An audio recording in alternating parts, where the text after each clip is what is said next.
आज सुबह यूएस ने सारी दुनिया को शॉक कर दिया। इन्होंने वेनेजुला के ऊपर लार्ज स्केल स्ट्राइक करी है। स्पेशली काराकस नाम की एक जगह है जहां पर एक्सप्लोजन मिलिट्री एक्शन भी हुआ है, जहां पर वेनेजुला के प्रेसिडेंट निकोलस मडुरो को इन्होंने उठा लिया है। इसी के साथ साथ उनकी वाइफ सिलिया फ्लोरा को भी इन्होंने कैप्चर कर लिया है और इसी के साथ साथ कंट्री से भी निकाल दिया है। और इसी के साथ साथ इन्होंने कहा है कि ये नार्को टेररिज्म को लेके और ड्रग रिलेटेड चार्जेस को लेके एक्शन हुआ है वेनेजुला के प्रेसिडेंट के ऊपर, क्योंकि इनको पहले भी कहा था कि आपकी कंट्री से काफ़ी ज़्यादा ड्रग सप्लाई हो रहे हैं, लेकिन उन्होंने कोई भी एक्शन नहीं लिया था, जिसकी बाद में इन्होंने उठा लिया। वेनेजुला की गवर्नमेंट ने अभी भी कोई भी प्रूफ ऑफ लाइफ नहीं दिया है कि भैया वेनेजुला के प्रेसिडेंट वहीं पर हैं या फिर कुछ भी है, मतलब कुछ भी कहने से मना कर दिया है। और इसी के साथ साथ ये जो एक्शन किया है यूएस की स्पेशल फोर्स ने किया है, जिसको डेल्टा फोर्स भी कहते हैं, ये स्पेशली ट्रेंड है काउंटर टेररिज्म के लिए। तो यहाँ पर स्पेसिफिक टारगेट को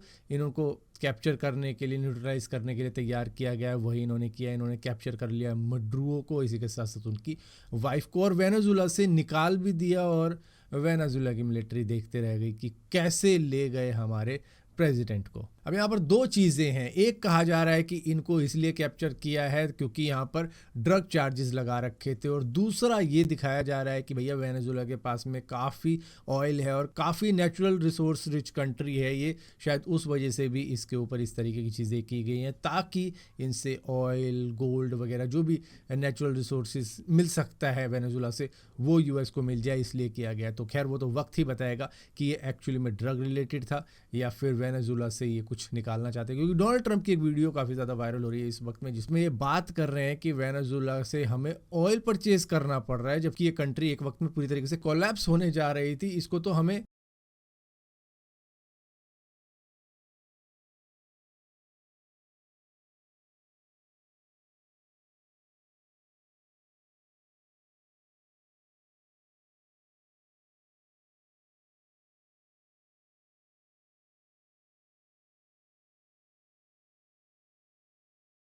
दोस्तों लास्ट 3 सालों के अंदर 50 से ज़्यादा टीवी चैनल्स ने अपना लाइसेंस सरेंडर कर दिया है, क्योंकि उनको व्यूवरशिप उतनी ज़्यादा नहीं मिल रही, और व्यूवरशिप नहीं मिल रही तो जिसकी वजह से उनको एड्स भी नहीं मिल रही और चैनल चलाना काफ़ी ज़्यादा मुश्किल होता चला जा रहा है, जिसकी वजह से ये चैनल अब सरेंडर कर रहे हैं अपना लाइसेंस कि हमसे नहीं चलाया जा रहा, क्योंकि इंडिया धीरे धीरे डिजिटल हो रहा है। लोग यूट्यूब, OTT, मोबाइल न्यूज़ वगैरह, रील वगैरह ये सब देख के गुजारा कर रहे हैं। उनको ज़रूरत ही नहीं पड़ती टीवी चलाने की। आप अपने खुद के घर में देख सकते हो कि टीवी अगर चलता भी है तो शायद उस पर नेटफ्लिक्स चलता होगा, अमेजॉन प्राइम चलता होगा, यूट्यूब चलता होगा, बजाय नॉर्मल टीवी चैनल्स के। हाँ, जो टीवी सीरियल्स वगैरह देखते होंगे वो भी आजकल मतलब OTT के ऊपर आ रहे हैं, तो जिसकी वजह से अब ये चैनल, केबल कनेक्शन वगैरह अब कम होते चले जा रहे हैं और उनका चलन अब उतना ज़्यादा रहा नहीं। दोस्तों एक सर्वे के अंदर ये मालूम चला है कि 70% इलीगल इमिग्रेंट्स जो कि बांग्लादेश से इंडिया आए हैं, उनके पास में सारे ही डॉक्यूमेंट्स है, आधार कार्ड, वोटर ID और राशन कार्ड वगैरह तक बन चुके हैं कईयों के।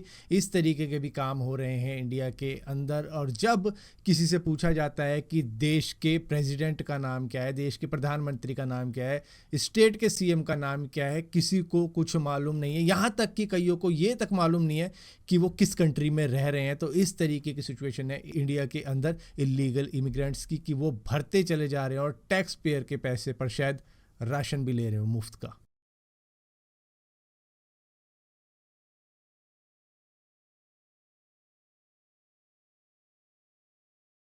दोस्तों बांग्लादेश से सिर्फ एक ही प्लेयर को लिया गया था IPL 2026 के अंदर 9.20 करोड़ के अंदर, जो कि मुस्तफिजुर रहमान थे, जो कि एक बॉलर है बांग्लादेश के, और इनको KKR ने खरीदा था IPL के अंदर। और KKR के ऊपर काफ़ी ज़्यादा ब्लेम लगे, काफ़ी ज़्यादा लोगों ने हेट्रेड दिखाया कि इस तरीके की चीज़ें क्यों की गई, जबकि बांग्लादेश जिस तरीके की हरकत कर रहा है अपनी कंट्री के अंदर माइनॉरिटी के साथ में, उस तरीके से तो भाई इनके साथ में हमें कुछ भी नहीं रखना चाहिए। तो अब BCCI ने भी इंटरवीन किया और KKR से कहा है कि मुस्तफिजुर रहमान को रिलीज किया जाए और वो IPL 2026 में नहीं खेलने वाले हैं। दोस्तों कुछ हफ्तों पहले इंडिगो की फ्लाइट जिस तरीके से मास कैंसिल हुई थी, उसके बाद में अब इंडिगो ने एक स्पेशल गेस्चर दिखाया। इसको गेस्चर ऑफ केयर भी कहा जा रहा है कि इन्होंने जो अफेक्टेड पैसेंजर थे जिनकी फ़्लाइट कैंसिल हुई है, तो उनको 10-10 हज़ार रुपये का वाउचर देने का फैसला किया है। जहां पर जिनको भी ये वाउचर मिल रहा है, ईमेल के थ्रू मिल रहा है या फिर लिंक भेजी जा रही है उनके पास में कि ये वाउचर है 10,000 रुपये का, जिसको आप 5-5 हज़ार रुपये करके 2 बार में यूज़ कर सकते हो। जो ट्रैवलर 3,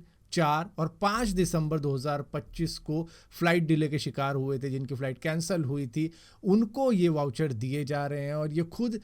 इंडिगो देख रहा है कि किस पैसेंजर को इफेक्ट हुआ है, किसको नहीं हुआ है, उस तरीके से वाउचर दिए जा रहे हैं, जो कि 12 महीने के लिए वैलिड है। आप 12 महीने के अंदर कभी भी 2 बार में इसको यूज़ कर सकते हो। तो सर, जिस तरीके से आप देख रहे हो, ग्राफिक कार्ड, रैम, एसएसडी सभी चीज़ें महंगी होती चली जा रही हैं, क्योंकि शॉर्टेज इतनी ज़्यादा आ रखी है इन चीज़ों की, क्योंकि एआई फर्म उनको सबसे पहले कैप्चर कर रही है, सबसे पहले ले रही है। इनको हाईटेक मेमोरी चिप्स चाहिए होती है, जिसकी वजह से इनके डेटा सेंटर मतलब सही तरीके से वर्क कर पाएँ। डी रैम की इतनी ज़्यादा शॉर्टेज है अब कंज्यूमर्स के लिए, क्योंकि उन तक तो पहुँच ही नहीं रही है, जिसकी वजह से डेल, लिनोवो और बाकी की जो भी कंपनियाँ हैं, उनके भी लैपटॉप आप महंगे होते हुए देख लोगे। और इसी के साथ साथ स्मार्टफोन भी महंगे होने वाले, होम अप्लायंसेस भी महंगे होने वाले हैं, जहां पर जो इनका इंक्रीमेंट है वो करीबन 10 से 20% हो सकता है इस साल, सिर्फ इस शॉर्टेज की वजह से, जो कि एआई फर्म ने ले आई है। कि जैसे पहले होता था ना, माइनिंग होती थी, तो माइनिंग की वजह से ग्राफिक कार्ड यूज़ करते थे जो माइनर होते थे, क्रिप्टो करेंसी माइनर। अब उसी तरीके से एआई फर्म आ चुकी है और इन्होंने तो भैया लंका लगा दी है, जिसकी वजह से अब कंज्यूमर ग्रेड प्रोडक्ट भी